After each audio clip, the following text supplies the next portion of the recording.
ஆட்சி அமைக்கிறதுக்கு மற்ற கட்சி ஆதரவு இல்ல பல எம்எல்ஏக்களுடைய ஆதரவு தேவைன்ற பட்சத்துல விஜய்க்கு வந்து திமுக கூட்டணியில் இருந்தவங்க வந்து விசிகா ஐயுஎம்எல் உட்பட எல்லாம் இந்த பக்கம் வந்துட்டாங்க.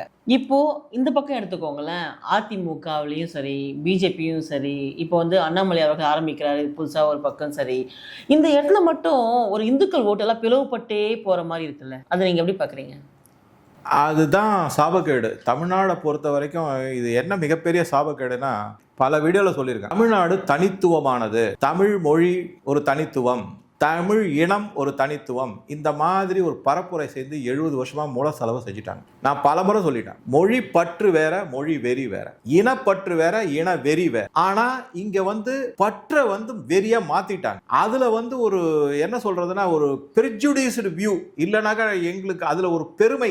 அதை பத்தி யாராவது தவறா பேசினாலோ கேள்வி கேட்டாலோ அவங்கள துரோகி மாதிரி பார்க்க வேண்டிய. இதை வந்து ஆக்சுவலா பாத்தீங்கன்னாக்க இந்த 6 ஆண்டு கால அரசியல் வாழ்க்கையில அண்ணாமலை அவர்கள் இதை தகர்த்து எறிஞ்சிருக்காரு. அதனாலதான் வந்து நான் திருப்பி திருப்பி சொல்றேன், அவர் தேசியத்தை பத்தி அதிகமா பேசியிருக்காரு. மக்களை வந்து குறிப்பா தமிழ்நாட்டு மக்களை தேசிய ஓட்டத்துல கொண்டு போய் இணைச்சிருக்காரு. அப்ப நம்ம தமிழ் மொழியெல்லாம் கரெக்ட். அதுக்கான அவர் வந்து நடை உடை பாவனை அதை தவிர அவர் எடுத்து செய்யக்கூடிய நடவடிக்கைகள் எல்லாமே தமிழ் மண் சார்ந்து இருக்கும். ஆனா அதுல ஒரு தேசியம் இருக்கும். அவர் வந்து குறிப்பா நான் சொல்லணும்னா, திரு முத்துராமலிங்க தேவரனுடைய தேசியம் மற்றும் தெய்வீகம் அப்படிங்கிற ஆங்கிள் தான் போனார். இப்ப இந்துக்கள் ஓட்டை வந்து ஆக்சுவலா அவர் கன்சாலிடேட் பண்ணார். நான் பல உதாரணங்கள் அதுக்கு சொல்ல முடியும், சின்ன சின்ன உதாரணங்கள் மட்டும். இப்ப வந்து உங்களுக்குலாம் தெரியாதுன்னு தெரியாது, சமீபத்தில் அதாவது வித்தின் ஒரு 24 ஹவர்ஸுக்கு முன்னாடி தான் சொல்றேன், அண்ணாமலை வந்து பாஜகவை வளர்க்கறதுக்கோ இல்ல இந்துத்துவாவை வளர்க்கறதுக்கோ வரல, தன்னை வளர்த்துக்கிறதுக்கு தான் அவர் வந்தாருன்ற மாதிரி குற்றச்சாட்டு எல்லாம் ஆரம்பிச்சிட்டாங்க ஆல்ரெடி. இதை விட இன்னும் கடுமையான தாக்குதல்கள்லாம் கண்டிப்பாக வரும். நான் வராதுன்னு சொல்லவே மாட்டேன், ஏன்னா அரசியல் வந்து சாக்கடை, அப்படித்தான் வரும். இந்த தன்னை தானே வளர்த்துக்கிறாரு, பாஜகவை வளர்க்கல இந்துத்துவ வளர்க்கலங்கிறதுக்கு 2-3 உதாரணம் மட்டும் நான் சொல்றேன். ஒரு முன்னாள் பாஜக மாநில தலைவர் இருந்தாரு, அவர் வந்து கவர்னரா ஒரு மாநிலத்துக்கு போனார். அவருடைய வீட்டுல அவருடைய ஒரு விழா ஒன்று நடந்தது, சொந்த விழா, வீட்டு விழா, ஃபேமிலி ஃபங்க்ஷன். அந்த ஃபங்க்ஷனுக்கு மம்தா பானர்ஜி வந்திருந்தாங்க. மம்தா பானர்ஜி வந்தபோது திரு அண்ணாமலை அவர்களிடம் என்ன கேள்வி கேட்கப்பட்டது அப்படின்னா, நீங்க வந்து அந்த முன்னாள் கவர்னர் பாஜக தலைவர்களுடைய வீட்டு விழாவுக்கு நீங்க போகலையா அப்படின்னு கேட்டாங்க. அவர் என்ன பதில் சொன்னாருங்கிறது மட்டுமே கவனிங்க, உத்து நல்லா கேளுங்க.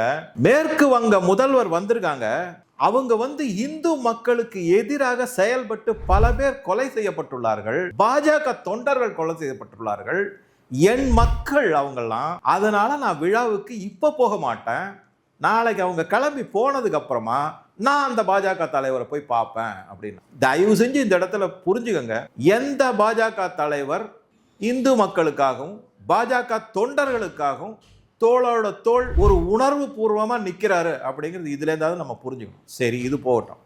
மதுரையில நடந்த முருகன் மாநாடு, சிறப்பு பேச்சாளர் திரு அண்ணாமலை அவர்கள் தான். திருப்பரங்குன்றம் இஷ்யூ, அதுலயும் சிறப்பு பேச்சாளர் சிறப்பு விருந்தினர் அவர் தான், அண்ணாமலை அவர்கள் தான்.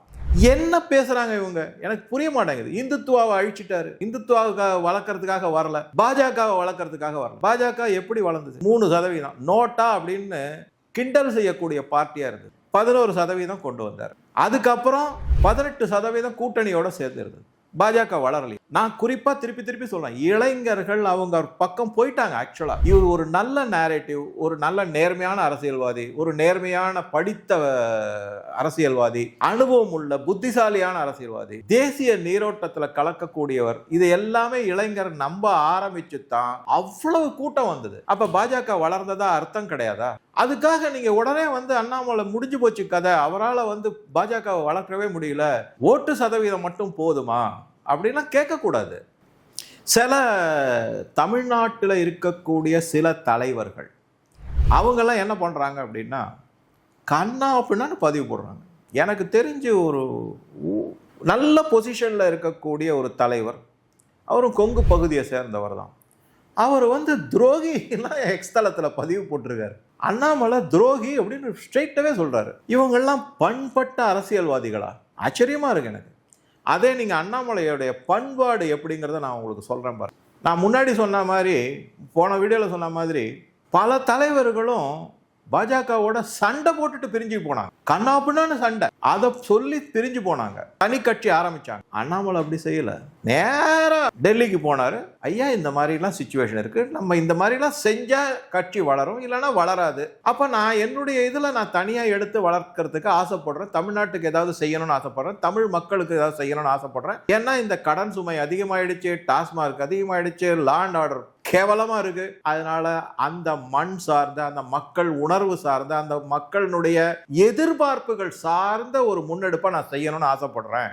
அதுக்கு இங்க தடையா இருக்கிறது இந்த மாதிரி இருக்கும்போது நான் அவங்கள குற்றம் சொல்லல, நான் பாட்டுக்கு தனியா போறேன். இப்ப ஒரு நிமிஷம் யோசிச்சு பாருங்க. அதாவது டெல்லியில இருக்க தலைவர்கள்ட்ட ரொம்ப ஒரு சுமூகமா உட்கார்ந்து பேசி நான் விளைவிக்கிறேன், சண்டை போட்டு ஃபைட் பண்ணி தனியா கட்சி ஆரம்பிச்சு ஒன்ன திட்டி சேலஞ்ச் பண்றேன், வா பாத்துக்கலாம், அந்த மாதிரிலாம் ஏதாவது சொன்னாரா? கிடையவே கிடையாது. மிகுந்த பண்போடு அவர் விலகி வெளியில வந்தார். இதுல என்ன தப்பு? அவ்வளவுதான், முன்னாடியே சொல்லிட்டாரு. பதவிங்கிறது வெங்காயம் மாதிரி அப்படின்னு சொல்லியிருக்காரு. பதவியெல்லாம் வெங்காயம் மாதிரி நான் தான் சொல்லிட்டேன். அதை உரிச்சிங்கன்னா ஒண்ணுமே இருக்காதுண்ணே. என்ன பதவி போடுவாங்க அண்ணா? ஒரு நிமிஷம், என்ன பதவி போடுவாங்க? என்ன அண்ணா, எனக்கு தமிழ்நாட்டுல சுத்தமான அரசியல், நேர்மையான அரசியல், இதுக்கு என்ன பதவி வேணும்? டெல்லியில இருந்து அவர் கட்சியிலேருந்து ராஜினாமா செஞ்சுட்டு வரும்போது நான் உங்களுக்கு ஒரு போட்டோ காமிக்கிறேன். சாதாரண ஓலா ஊபர் டாக்ஸியை வச்சுக்கிட்டு வந்திருக்காரு. அவர் பெரிய படாடபமா காரு சொந்தமா இது அதெல்லாம் பெரிய ஒரு பணக்கார ஒரு இண்டஸ்ட்ரியலிஸ்டோட இது அதுலலாம் வரல, சாதாரண டாக்ஸியில் திரும்பி வந்திருக்காரு. இந்த மாதிரி இருக்கு. ஆனால் இங்கே பதிவு இந்த மாதிரிலாம் போட்டுக்கிட்டு இருக்காங்க. இது ஒரு முக்கியமான செய்தி உங்களுக்கு. இதே மாதிரி நீங்கள் ஒவ்வொரு இடத்துலையும் பார்த்தீங்கன்னா, இதை விட அவருடைய இன்னொரு பண்பாடையும் சொல்கிறேன்.